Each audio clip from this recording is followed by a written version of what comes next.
The limestone rises without warning, as if the earth itself decided to end abruptly. In the heart of Montana's Bob Marshall Wilderness, a vertical wall of pale stone stretches for nearly 20 miles, towering more than 1,000 feet above the valleys below. Locals call it the Chinese Wall, a name that does little to capture the feeling it inspires. It does not merely stand, it looms. It marks a boundary between what feels survivable and what does not. On clear days, the wall is breathtaking. On bad days, it is terrifying. Wind funnels through the passes with military precision. Snow moves sideways instead of down, and sound itself seems to vanish into the vastness.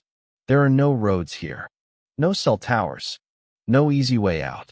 The Bob Marshall Wilderness, known simply as the Bob, covers 1.5 million acres of roadless terrain, a place where maps lie, compasses hesitate, and confidence is quietly dismantled.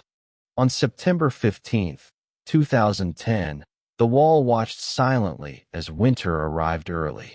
The storm did not announce itself politely. It came as a white wall of its own, swallowing the peaks, flattening the sky, erasing depth and distance. Experienced hikers recognized the signs immediately. Snow thickened, temperatures dropped, visibility collapsed. One by one, people turned back, retreating toward trailheads and safety, guided by instinct and fear. Everyone was leaving. Everyone except one man. Earlier that afternoon, Scott and Dana Kersey were descending from the high country, their packs heavy, their steps urgent. The storm was no longer theoretical. It was upon them. As they rounded a bend in the trail near the Chinese Wall, they saw something that made them stop despite the cold biting through their gloves. A lone figure was walking into the storm. He moved steadily, deliberately, his posture upright despite the wind. Snow collected on his shoulders and hat, but he did not hesitate or look around. He was heading deeper into the wilderness, toward higher elevation, toward the wall itself. The Kerseys called out to him, warning him about the weather, about how quickly conditions were deteriorating. The man turned briefly, acknowledged them, and continued forward. No panic, no confusion, just quiet resolve. They would later describe him as calm, focused, almost purposeful. At the time, they assumed he was an experienced outdoorsman making a calculated decision, someone who knew something they did not. In the Bob, people often mind their own business. The wilderness teaches that lesson quickly. The Kerseys kept walking out. The man disappeared into the white void. His name was Noah Pippin. At 29 years old, Noah was not reckless, not naive, and not untrained. He was a Marine veteran, disciplined by years of structure, preparation, and survival training. He understood risk. He understood weather. And he understood, better than most, what happens when you underestimate an environment that does not care who you are, which is what made the question unavoidable, lingering long after the storm buried the trail behind him. Why would a trained Marine walk directly into a blizzard he knew could kill him? And perhaps more unsettling still, when his remains were finally discovered years later, why did the evidence suggest that Noah Pippin knew exactly how his story was going to end? The Bob Marshall Wilderness keeps its secrets well, and this one, hidden beneath snow, stone, and silence, would take years to begin to surface. To understand why Noah Pippin's disappearance unsettled investigators so deeply, one had to understand the kind of man he was before he ever set foot in Montana. Noah was not someone who drifted through life, nor was he prone to impulsive decisions that lacked planning or purpose. Structure had shaped him. Discipline had defined him. He was a United States Marine. Those who served with Noah described him as reliable to the point of predictability. He followed procedures. He respected chains of command. He prepared meticulously, whether for a training exercise or a routine task. The Marine Corps had not simply trained him. It had reinforced qualities that were already there: self-control, endurance, and a quiet sense of responsibility. This was not a man who simply got lost. After completing his active duty service, Noah transitioned into the National Guard, maintaining a connection to military life while attempting to reintegrate into the civilian world. On the surface, everything appeared stable. He stayed in touch with his family. He made plans. He talked about the future. But beneath that stability, something had begun to shift. In early September of 2010, Noah did something that immediately raised alarms. He went absent without leave from the National Guard. There was no dramatic confrontation, no farewell speech, no obvious breakdown. He simply failed to report, quietly stepping out of a system that had governed his life for years. To his family, Noah offered a simple explanation. He said he needed time away. He said he was driving to San Diego. It sounded reasonable enough. A road trip, space to think. California represented distance, warmth, and familiarity, a place that made sense for a Marine with past connections to the West Coast. His family had no immediate reason to doubt him. But Noah never went to San Diego. Instead, records would later reveal a different path entirely. Noah rented a car and began driving north, past cities, past comfort, past anything resembling a logical destination for someone seeking rest or clarity. He drove toward Montana, not toward a town, not toward a friend, not toward a job or a base. He drove toward one of the most remote wilderness areas in the continental United States. The Bob Marshall Wilderness is not a place people stumble into by accident. Reaching it requires intent. Maps must be consulted. Directions must be followed. Time and effort must be invested. This was not tourism. This was not a spontaneous detour. It felt deliberate. When Noah arrived, he did not check into a lodge or arrange for guides. He purchased supplies, gathered gear, and entered the wilderness alone. No itinerary was shared. No emergency contact was left behind.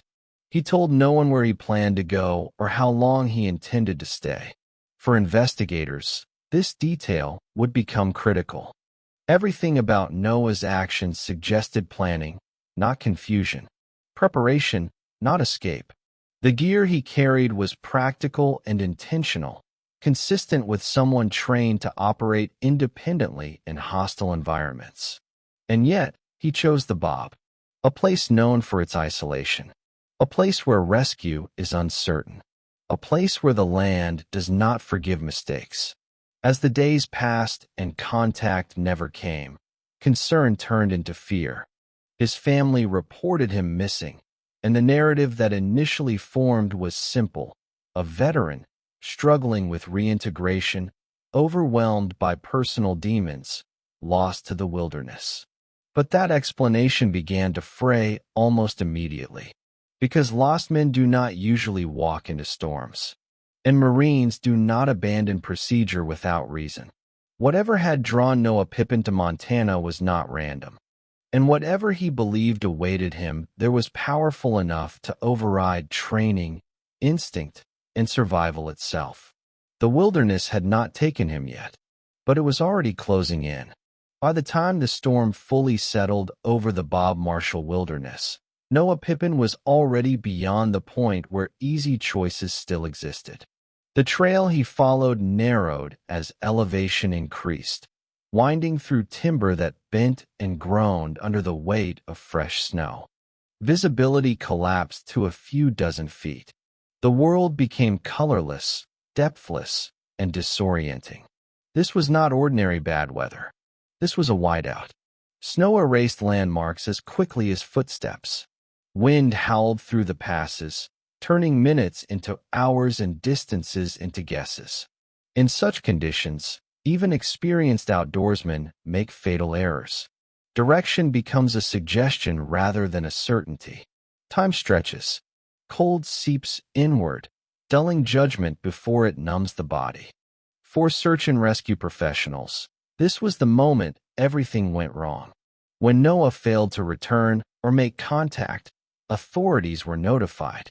His last known sighting, the report from the Kursis, placed him near the Chinese wall, moving deeper into the high country as the storm advanced. It was a lead, but in the Bob, leads dissolved quickly.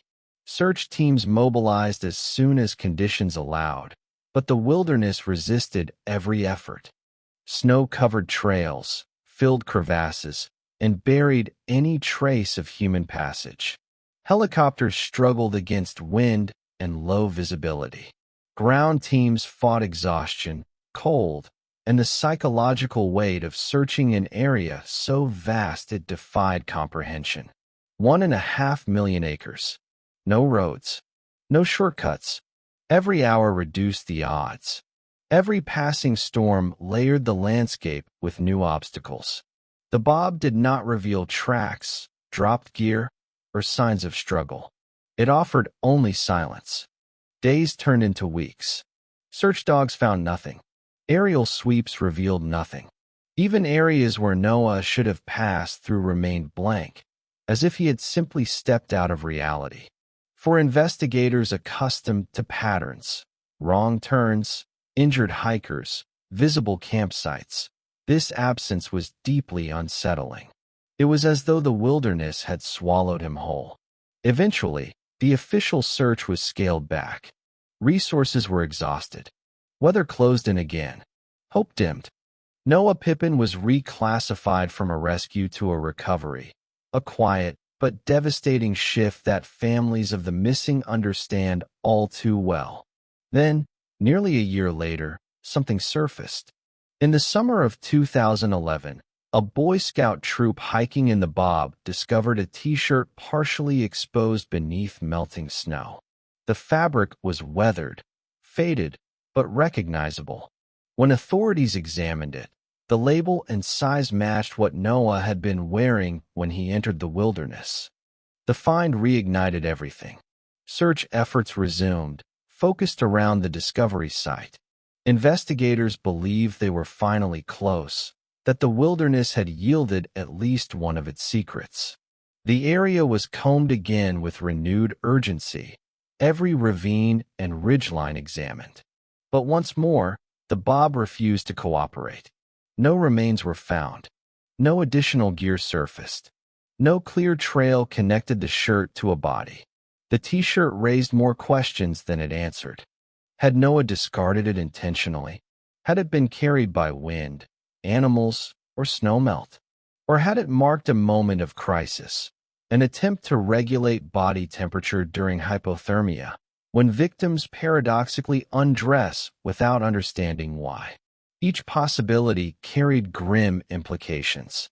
As months passed, and then another winter claimed the high country, the case grew colder. Public attention faded. Files thickened with notes, but produced no clarity. Noah Pippin became another name on a list of those lost to the wilderness, his fate assumed but unconfirmed. Yet somewhere near the Chinese wall, beneath stone and snow, the truth remained. Waiting. For nearly 2 years, the Bob Marshall Wilderness kept Noah Pippin hidden. Seasons turned over the land with mechanical indifference. Snowpack deepened, melted, and returned again, reshaping the terrain each time.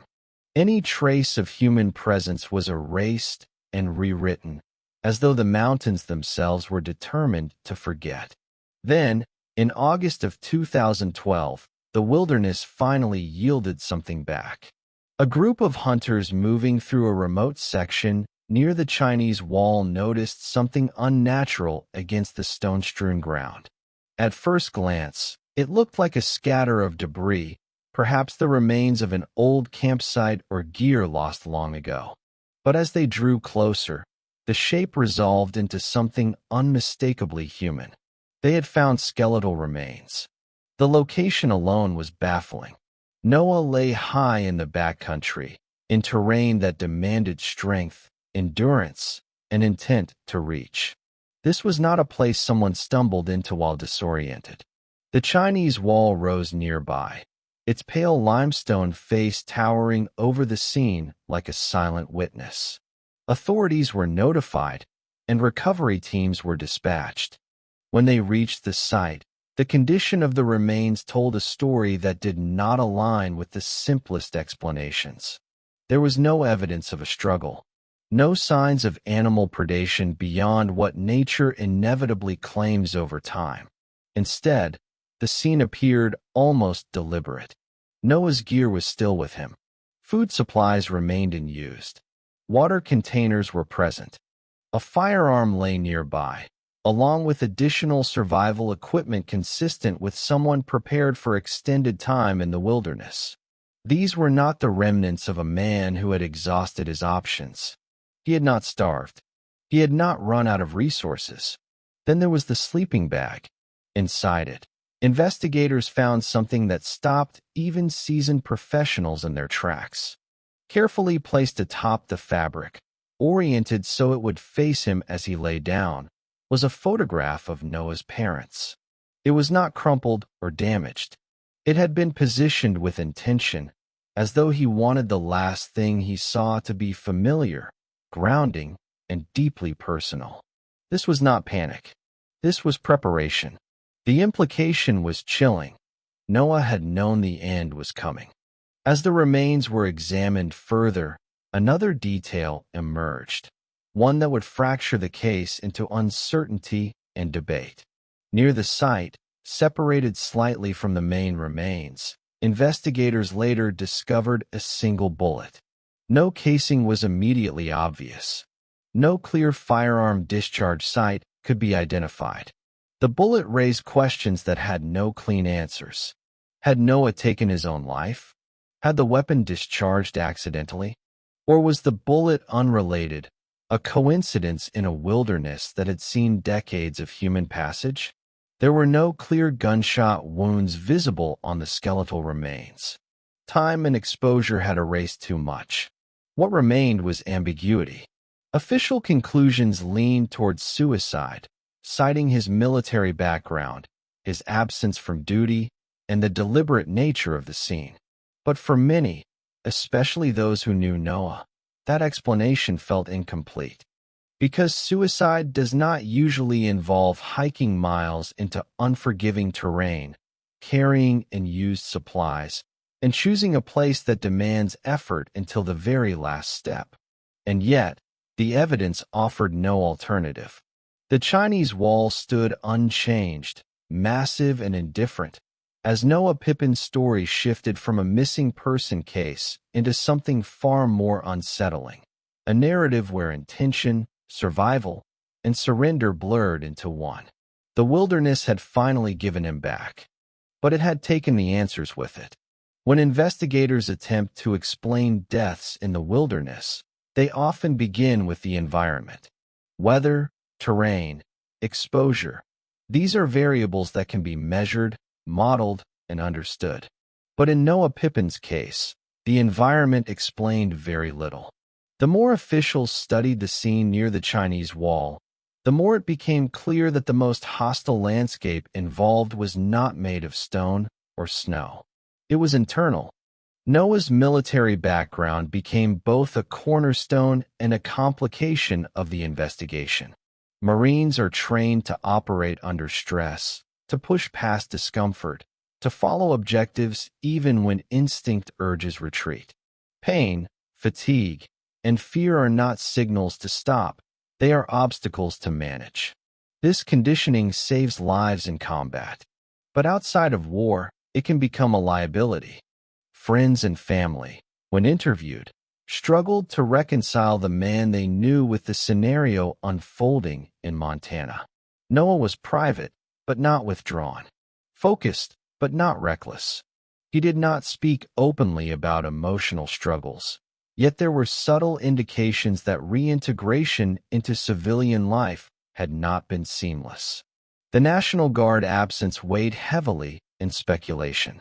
Going AWOL is not a casual act, especially for someone who respected structure as deeply as Noah did. It suggested conflict, perhaps not outward rebellion, but internal misalignment, a sense that he no longer fit into the framework that once gave him purpose.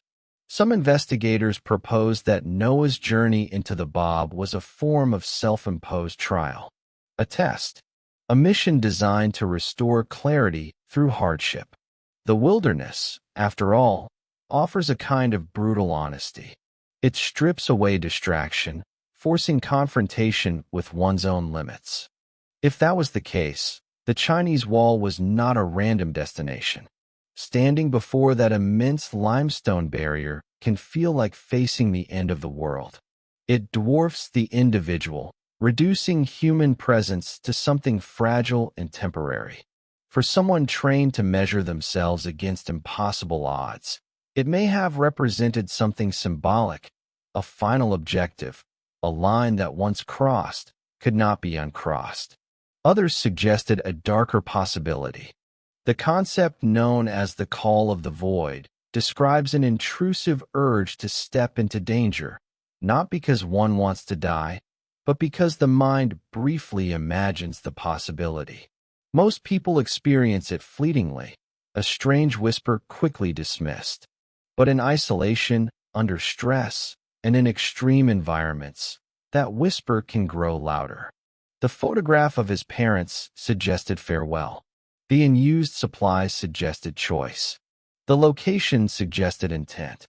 Yet nothing in Noah's history pointed conclusively towards suicidal ideation.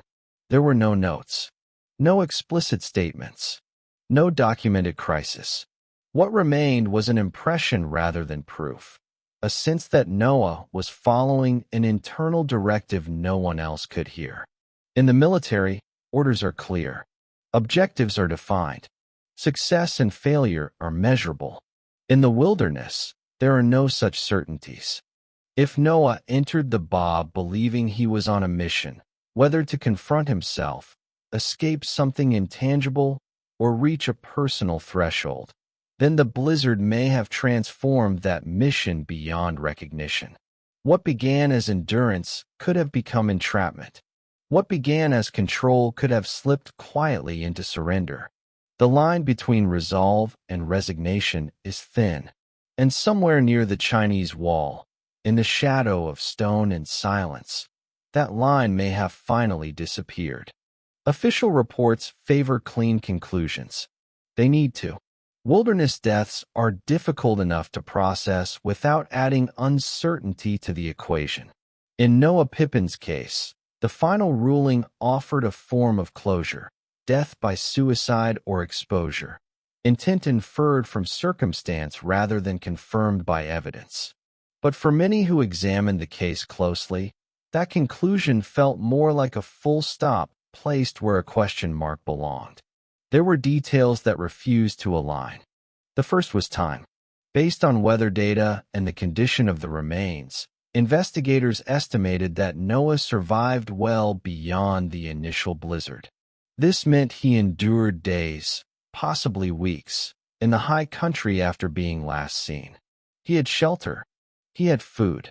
He had water. If his intention had been immediate self-destruction, the prolonged survival made little sense. Then there was the terrain. The area where Noah was found was not on a marked trail. Reaching it required deliberate navigation through difficult ground, even in good weather. In poor conditions, it bordered on reckless. Yet there was no sign he had wandered aimlessly. His final location suggested direction, not drift.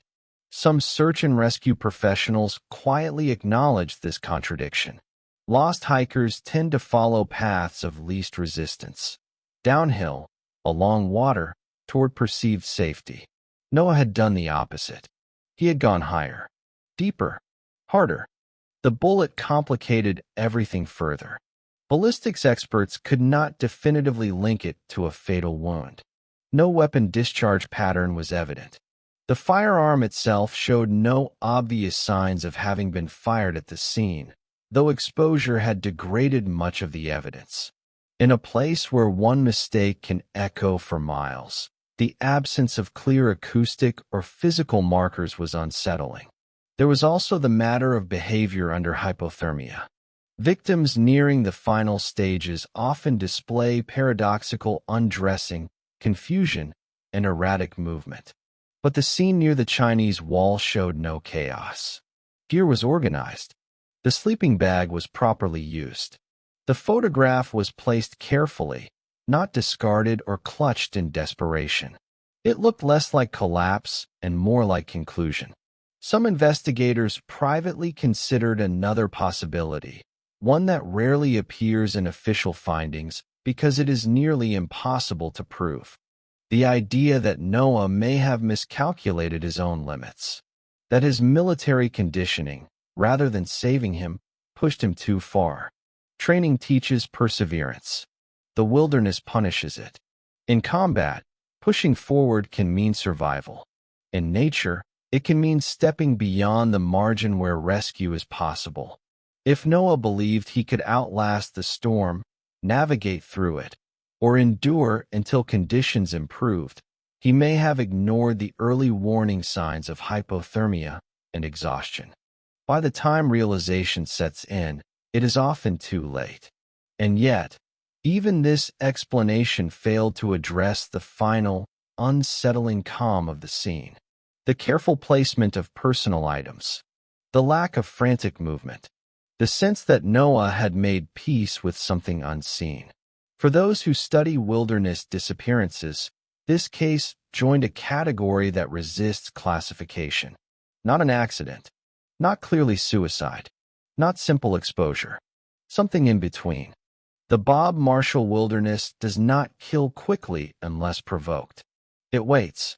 It allows people to walk deeper, carrying their assumptions with them, until those assumptions can no longer sustain them. Noah Pippin may not have been fleeing danger. He may have been testing it, and in doing so, crossed a boundary no training could bring him back from. The Chinese wall is not merely a geological feature. To those who have stood beneath it, it feels like a conclusion written into the landscape. The limestone face rises so abruptly that it interrupts the horizon, cutting off the sky and forcing the eye upward until scale itself becomes disorienting. There is no gradual transition, no gentle warning. One moment there are trees and slope. The next, there is stone and finality. In the Bob Marshall wilderness, the wall has a reputation. Veteran hikers speak of it with a mix of reverence and caution, not because it is inherently lethal, but because of what it represents. It marks the edge of a world where decisions become permanent. Beyond it, routes narrow, weather intensifies, and rescue options diminish rapidly. It is a psychological boundary as much as a physical one. For Noah Pippin, the wall appears to have been a destination, not an obstacle. Maps of the area show that reaching the section where his remains were found requires intentional deviation from safer paths. It is not efficient. It is not logical for someone simply passing through. And yet, step by step, he moved toward it, as though drawn by something beyond practical consideration. Search and rescue veterans later acknowledged an uncomfortable pattern. In the Bob, individuals who perish near the Chinese wall often do so after making a series of decisions that prioritize meaning over safety. They chase vistas, symbols, or personal milestones, underestimating how quickly conditions can reverse. The wall amplifies isolation. Radio signals fade. Weather systems stall and intensify. Wind accelerates along the cliff face, draining heat and energy. Even experienced hikers describe a sense of being watched, not by anything supernatural, but by the enormity of the place itself. The land does not move, does not react, does not care. That indifference presses inward, magnifying internal thoughts. At night, the wall becomes something else entirely. Moonlight turns the limestone pale and luminous, a vertical expanse that reflects just enough light to distort depth perception. Shadows stretch unnaturally. Sound behaves unpredictably, carried and redirected by stone. In such conditions, A lone person can feel both exposed and erased at the same time. It is not difficult to imagine Noah there, alone. The storm finally passed, the silence settling in. Supplies intact, time available, choices still technically present. And yet, something had already ended. Some psychologists who later reviewed the case suggested that Noah may have reached what they called a psychological terminus, a point where the internal narrative concludes, regardless of whether the body can continue. In military terms, the mission is complete, even if no one else understands what the mission was. The wall, in this sense, becomes symbolic. A final line, a place where forward motion loses meaning. This interpretation does not require despair in the traditional sense. It allows for calm, for order, for the deliberate placement of a photograph. It allows for a man who did not panic, but who chose to stop. Still, this explanation remains speculative, layered over a silence that cannot confirm or deny it. What is certain is this: the Chinese wall did not trap Noah Pippin. He arrived there because he meant to. And once there, something convinced him he had gone far enough. When the remains of Noah Pippin were finally identified, the news traveled far beyond the Bob Marshall wilderness. It crossed state lines, moved through military channels, and reached a family that had lived for nearly 2 years suspended between hope and dread. For them, the discovery was not an ending, it was a collision. Relief and devastation arrived together. Noah's parents were told the facts as they existed on paper: location, condition, personal effects, probable cause. Investigators explained the logic behind their conclusions carefully, professionally, as though clarity could be delivered through phrasing alone. The wilderness had claimed him. The evidence suggested intent. The case, in official terms, was resolved. But families do not experience closure the way reports do. The photograph found on the sleeping bag haunted them most. It was not the image itself, but the care with which it had been placed. That detail suggested awareness, not confusion. Love, not abandonment. And yet, it also implied finality, something no parent is prepared to accept. They asked questions no one could answer. Why go alone? Why that place? Why leave resources unused? The military aspect of Noah's life complicated the grieving process further. Veterans understand sacrifice, endurance, and the unspoken burdens that service can imprint on the mind. But they also understand planning, redundancy, and survival. Noah had been trained to extract himself from hostile environments, not succumb to them. To his family, the official explanation felt incomplete, not wrong, but insufficient. Public response mirrored that discomfort. Online forums, local news comment sections, and wilderness communities debated the case quietly, respectfully, but persistently. Some accepted the conclusion as tragic but straightforward. Others pointed to the contradictions: the bullet, the supplies, the deliberate location. A few suggested the possibility of an accident that looked intentional only in hindsight. Others proposed that Noah may have intended to survive, only realizing too late that the wilderness had stripped him of options. None of these theories could be proven. What united them was a shared unease, a sense that something essential was missing from the narrative. Not a conspiracy, not a cover-up, but an absence of context. A missing chapter that existed only in Noah's thoughts, unrecorded and unrecoverable. In the years that followed, the Bob Marshall wilderness continued as it always had. Trails reopened. Snow fell and melted. New hikers passed near the Chinese wall, unaware of the story beneath their feet. The land did not change in response to what had happened there. But for those who knew the case, the mountains felt altered. Not haunted in the supernatural sense, but marked, as places often are when they become the final witness to a human decision. The wall still stood, immense and silent, holding answers it would never give. Noah Pippin's story became a quiet warning passed among search and rescue teams and seasoned hikers. Not about recklessness, but about certainty. About the danger of believing that training, strength, or willpower can negotiate with a place that does not bargain. The mountains did not explain what Noah was running from or toward. They only confirmed that he reached the end of something. The Bob Marshall Wilderness does not advertise its dead. There are no markers along the trail, no plaques at scenic overlooks, no signs warning that others have walked here and never returned. To the casual visitor, it appears untouched, pristine, eternal. But those who work in and around it know better. Noah Pippin was not the first to vanish in this landscape.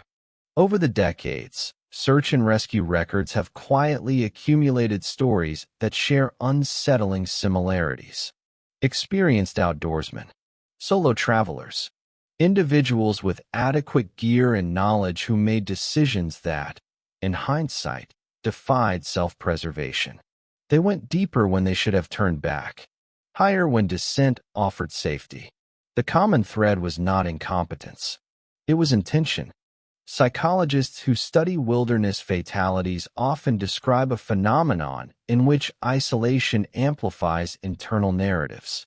Removed from social feedback, responsibility diffuses inward. Decisions are no longer moderated by others. The mind becomes both commander and subordinate, issuing and obeying its own orders. In places like the Bob, this effect is intensified. The absence of roads eliminates reference points. The lack of sound collapses time perception. Days feel compressed, nights elongated. Thoughts echo longer than they should. Some hikers report feeling watched, not by predators or people, but by the land itself. Others describe a strange compulsion to continue forward, even when logic suggests retreat. These accounts are not evidence of anything supernatural, but they are consistent enough to be noted. Search and rescue personnel have a term for it: commitment escalation. Once a person invests effort into reaching a destination, abandoning that goal feels like failure. The further one goes, the harder it becomes to turn back, not physically, but psychologically. This is how capable individuals make fatal choices in environments that punish persistence. In Noah's case, the escalation appears absolute. He did not adjust his objective in response to worsening conditions.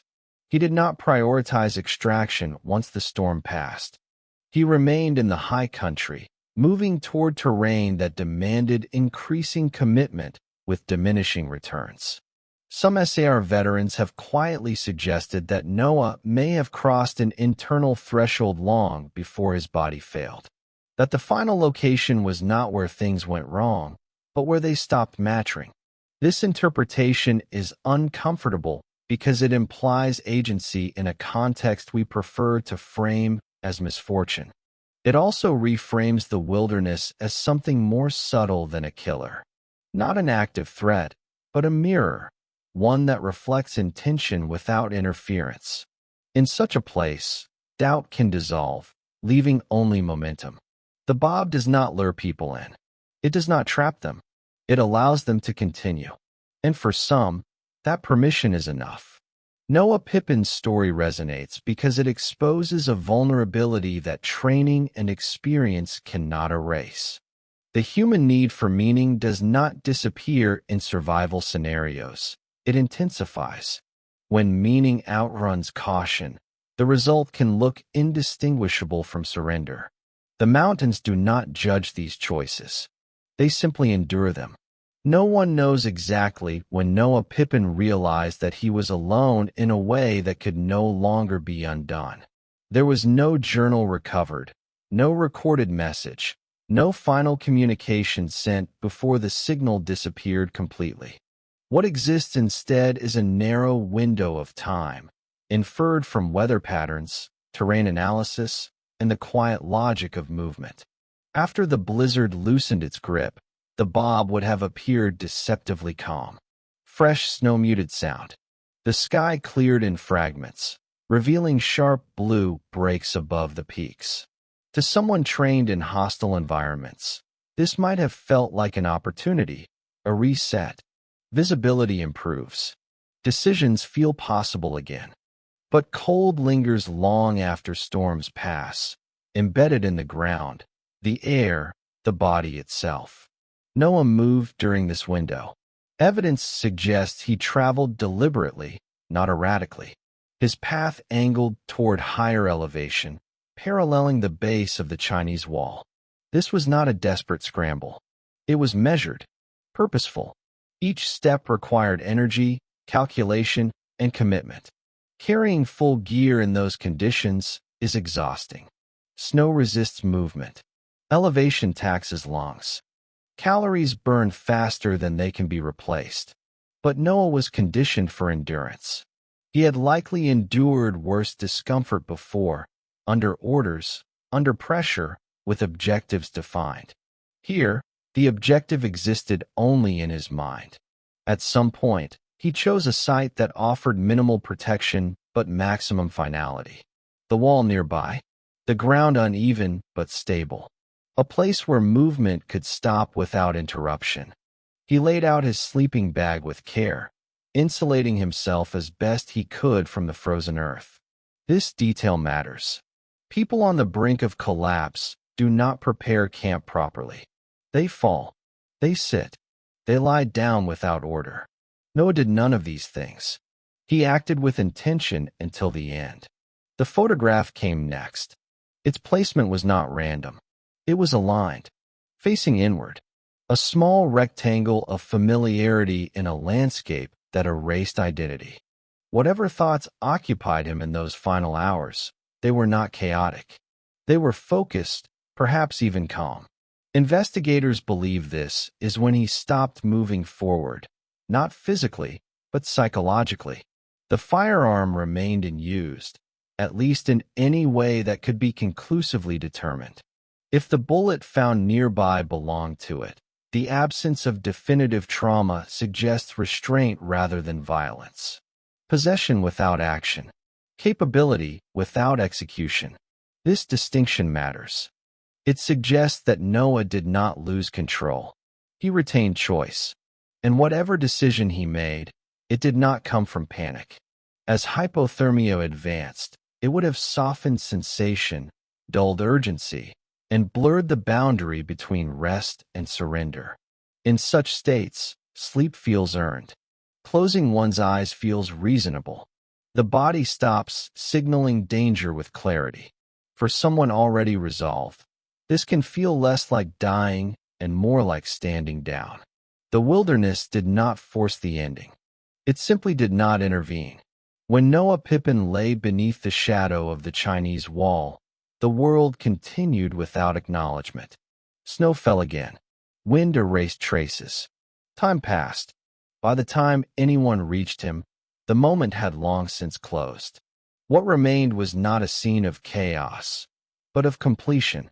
After Noah Pippin's remains were found, a wave of reflection swept through the wilderness community, the military sphere, and the families of those who work in extreme environments. People asked the questions that always follow a disappearance. Could this have been prevented? Could training, gear, or communication have made a difference? And, in a place like the Bob Marshall Wilderness, is prevention even possible? The answers are partial, fragmented, and unsatisfying. From a purely practical standpoint, there were opportunities for intervention. Noah could have taken a guide. He could have left a detailed plan with authorities. He could have chosen lower elevation, safer terrain, or waited out the blizzard in a location better suited for survival. Any of these choices might have prevented the final outcome. Yet, experts argue, they would also have altered the core of the event. Noah's actions were deliberate. He did not stumble, he navigated. He did not panic, he planned. In a sense, the very things that made him capable of survival, the discipline, the endurance, the mental focus, also created the conditions for tragedy. Search and rescue professionals emphasize that even the best prepared individuals can succumb in extreme conditions when compounded by isolation and psychological factors. The bob is not merely a challenge of terrain, it is a challenge of perception. Every decision echoes inward. Every step forward can strengthen commitment until retreat feels impossible, even when retreat is necessary. Psychologists studying wilderness fatalities note that what happened to Noah aligns with a broader phenomenon, the interplay of competence and compulsion. Those with the skills to survive sometimes push beyond safe limits, believing that control persists where it does not. Training can create confidence, but confidence does not always equal invincibility. Military colleagues pointed out another layer. Veterans sometimes apply combat principles to civilian situations: assessment, mission focus, endurance. In combat, risk is calculated and often mitigated by team dynamics. Alone in the bob, Noah's mission focus became a solitary endeavor, with no feedback loop to temper decisions. The very instincts that saved him in war did not protect him here. Family members wrestled with guilt and what-ifs. Could a phone call have changed things? A warning from a friend? A choice to stay home? These questions, though understandable, collide with the immutable fact of the wilderness. It does not negotiate. It does not provide second chances. Its lessons are indifferent, often delivered too late. The conclusion, as uncomfortable as it is, blends prevention with inevitability. Procedural safety measures might have changed the details, but they could not have altered the deeper trajectory. Noah's internal objective, whatever it was aligned with a path the mountains allowed but did not enforce. His journey was both voluntary and irreversible. And that is the unsettling truth the experts leave us with. In certain circumstances, preparation cannot override choice. Skill cannot substitute for intent. Even the most disciplined individual can meet an end that is, paradoxically, entirely self-directed and wholly shaped by forces beyond control. The Bob Marshall Wilderness did not fail Noah Pippin. He entered it knowingly, and in doing so, allowed nature to witness a conclusion only he could authorize.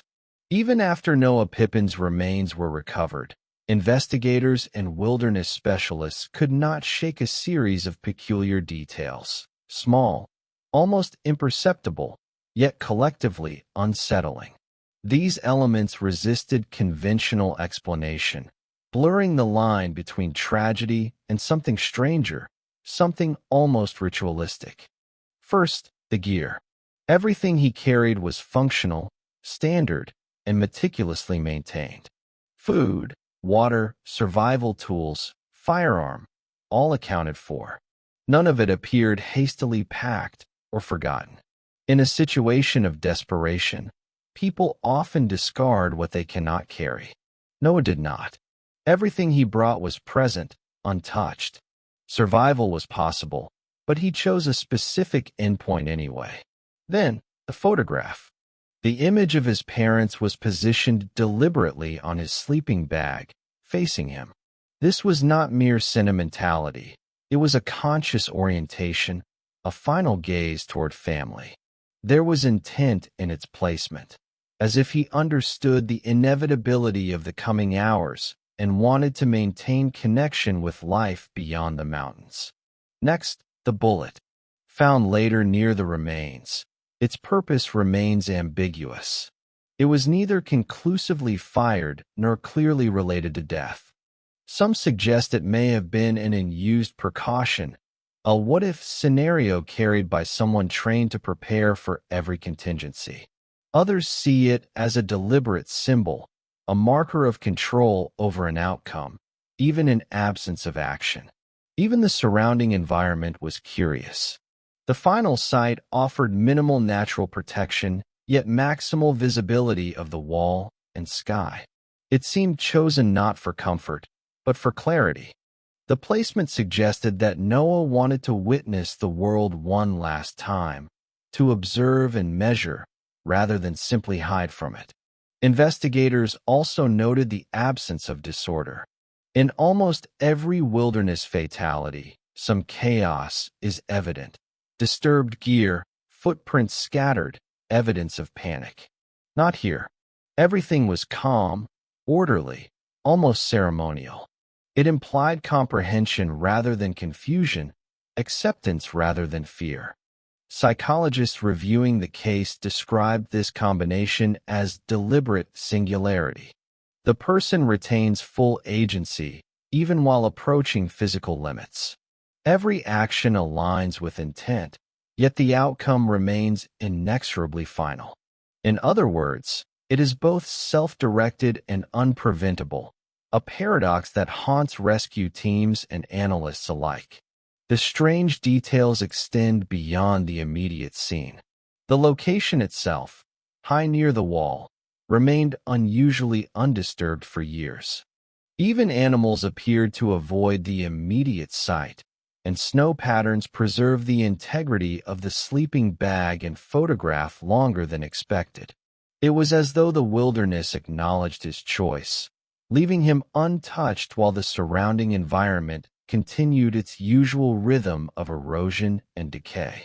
For those who study wilderness phenomena, these observations elevate the case from tragedy to anomaly.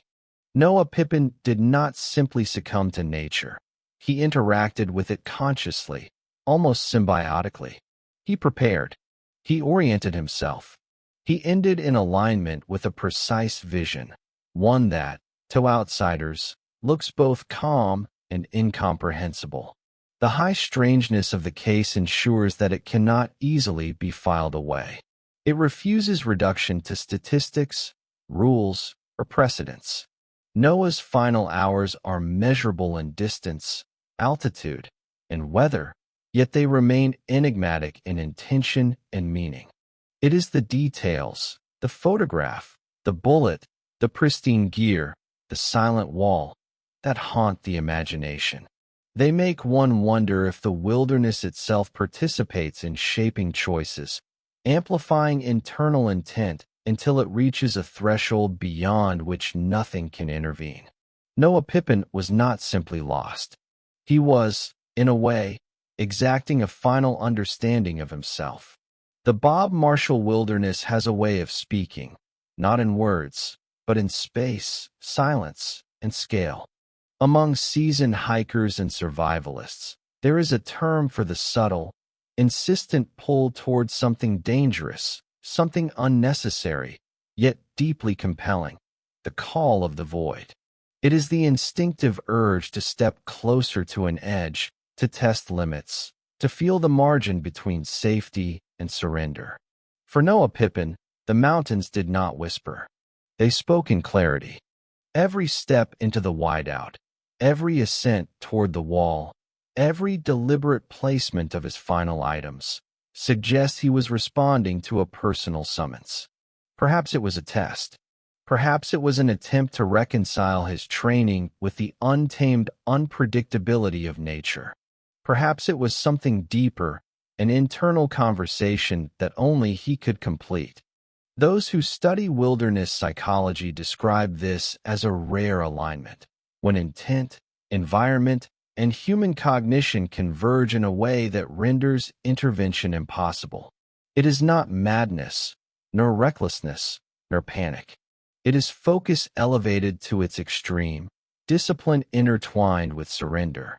A human being acting fully within their agency, and yet at the mercy of forces beyond control. Observers have likened this scenario to a ritual, but one that is profoundly personal. The deliberate orientation of the photograph, the careful management of supplies, the selection of a vantage point with a view of the wall, all suggest that Noah's final hours were an exercise in clarity, precision, and comprehension. The call of the void does not push everyone to act, and most who feel it resist instinctively.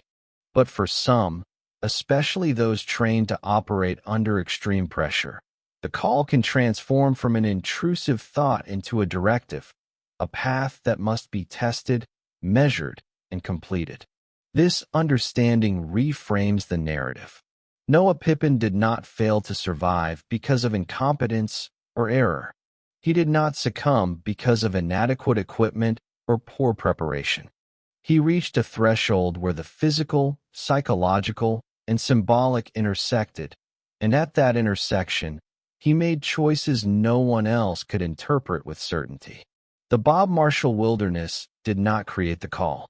It merely provided the arena in which it could be realized.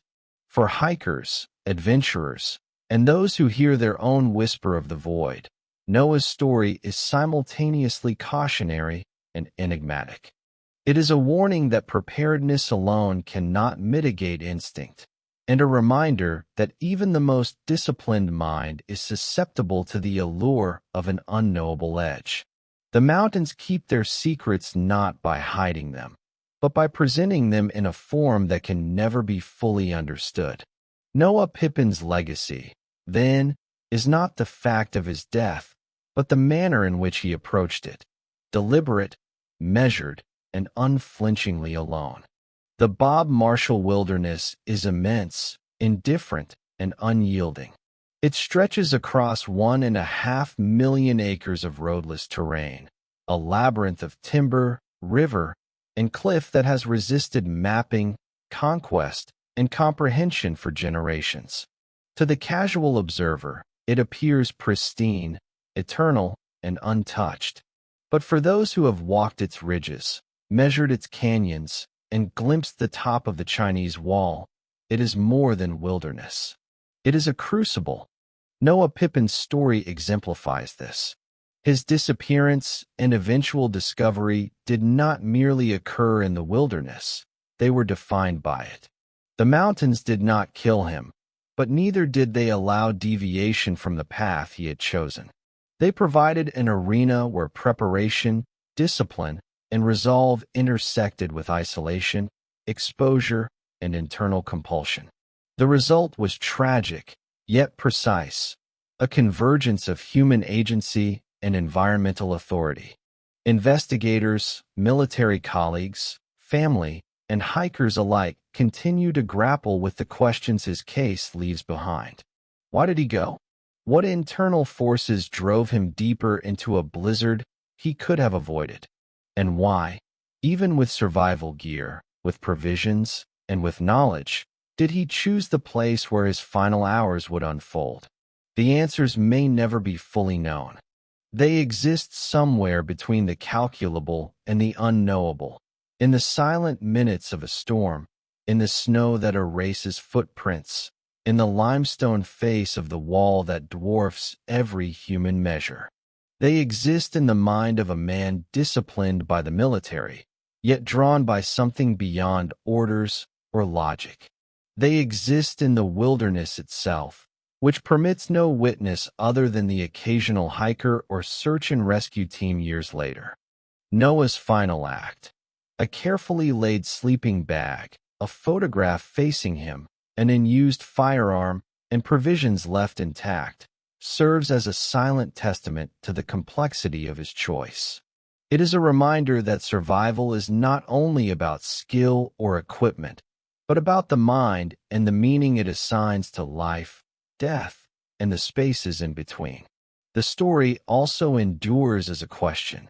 Was Noah running towards something, or was he running away from something within himself? Did he seek clarity, peace, confrontation, or understanding? Or did he simply answer the wilderness's subtle call, following the edge until it met him? The Bob Marshall Wilderness keeps its secrets with unwavering consistency. Snow will fall again. Rocks will shift. Trees will grow, die, and decay. And for every story told, countless others remain unspoken, swallowed by the scale, silence, and indifference of the land. Noah Pippin's case is a lens through which we glimpse both human determination and the stark, immutable authority of the natural world. It is a narrative that demands reflection, respect, and humility. In the end, the wilderness does not judge. It does not demand explanation. It only endures. Noah Pippin's journey ended where the Earth seems to stop caring about human ambition. The Chinese wall, pale and vertical, continues to rise above valleys, rivers, and forests as it has for millennia, indifferent to every step, every struggle, and every life that crosses its shadow. The Bob Marshall Wilderness, in all its vastness, remains unchanged, quiet, immense, and unknowable. For those who study his case, the tragedy is interwoven with wonder. Here was a man trained to survive extreme conditions, yet he walked deliberately into the storm. He carried every tool and precaution necessary, yet he chose the precise location where the wilderness could claim him on his own terms. The calmness of his final sight, the meticulous placement of his photograph, the unused supplies, the stillness of his camp, speaks of intention, clarity, and acceptance. Even as the wilderness swallowed him, it left a story behind. A story of discipline and chaos, of preparation and inevitability, of human will tested against the scale of nature. It is a story that cannot be neatly resolved. No official report can fully answer the questions his family, friends, or strangers who read of his fate will ask. Was Noah Pippin running towards something, or running away from something in his mind? Did he seek peace, confrontation, or understanding? Or did he simply hear the call of the void, a subtle, insistent pull that led him to the edge, toward the wall, toward the finality he seemed to embrace? The Bob Marshall Wilderness continues to hide countless other stories, each one swallowed by forest, stone, and snow. Yet Noah's remains, his photograph, his gear, and the strange calm of his final hours leave a haunting imprint. They remind us that the mountains are neither friend nor foe. They are indifferent witnesses. For those who venture into nature alone, for those who have felt a whisper of the void beneath their feet, his story serves as both warning and reflection. Survival is not only a measure of skill, but of understanding the mind, the environment, and the subtle line where determination meets surrender. The wilderness keeps its secrets, and Noah Pippin's story is among them. But it asks something of us, to respect the scale, to recognize our limits, and to consider the silent call that may exist in our own lives. Have you ever felt the call of the void while standing alone in nature? A moment where choice, instinct, and curiosity collide. Pause, reflect, and tell your story. Because in the Bob Marshall Wilderness, even silence speaks.